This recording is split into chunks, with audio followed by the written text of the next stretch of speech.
Could you really start a profitable poultry farm for under $100? Well, most people will say no, but I'm here to prove them wrong. So if you ever thought that farming needs big land, big loans, or rich parents, this video is right for you, because I will show you how $100 can start a real poultry business. No theory, not motivational talk, but actual numbers, actual birds, and actual profit. So let us go and break it down.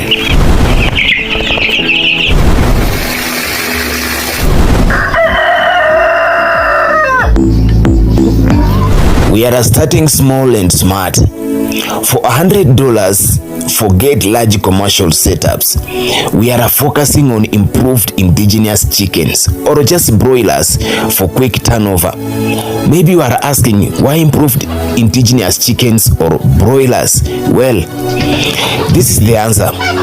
Fast growth, high local demand, low management cost, easy to sell even in villages. So no money spent here, just a decision.